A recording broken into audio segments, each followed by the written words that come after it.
Temeza myaka 5 mu mukaga naye ate before nga tanabana kubeera eviction enda msenamwe 5 bali bayingira relationship ne after 2 years ne babiranga bayawukana ne ali yine emyaka emeka era ddala wengambira nti no ba arakeli bamukwatira byali bituufu oddotya ku mwana myaka 16 17 notandiko muganza no mutwala ne wakano omuwasa era kale kubanga tuli mu byaddaka nkitwala nti kyali kya bulijjo kubanga ne wano mu Uganda twalabanga abazadde ng'omwana oluweza bwati myaka 16 swi ente ziriwa okitegeera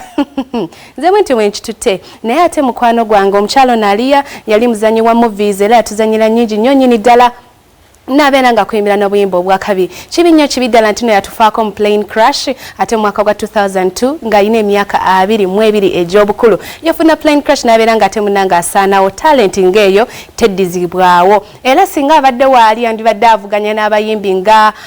ngambe Beyonce yandibadde avuganya n'abayimbi nga Beyonce kubanga kiki yali talina ali awo omulaba skin kiriya ayina kwegamba mulungi muzibu ate nga yalina talent ennungi olimba try again oluwulidde era nga lwe lumu ku nnyimba ezasinga omuwanguzi awadde nnyingi yawangulirako MTV Video Music Award for Best Female Video yali video y'amaanyi nnyo nga bw'ogirabawo ku screen yo kitegeeza nti nno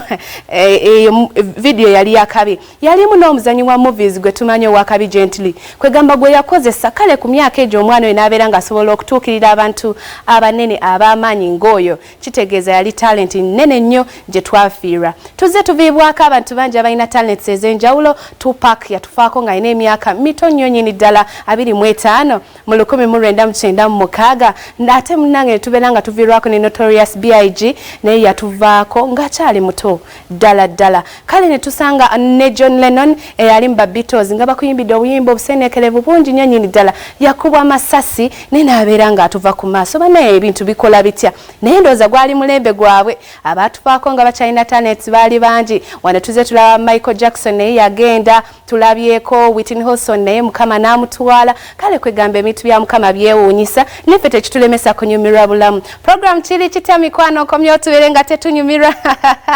bwe tuwe tubeera buli lunaku ate nga olunaku leero tejjukanyamu ku bikadde nga bwe tuzifunye ennyimba ez'akabi kuradayina n'abatanzi amanya nze Princess Debbie oba nasanga Deborah School Princess kuweereza program ku lw'omukaaga eya music ku ssomero saa 10 mpaka ku ssaawa 12 kale katweyongereyo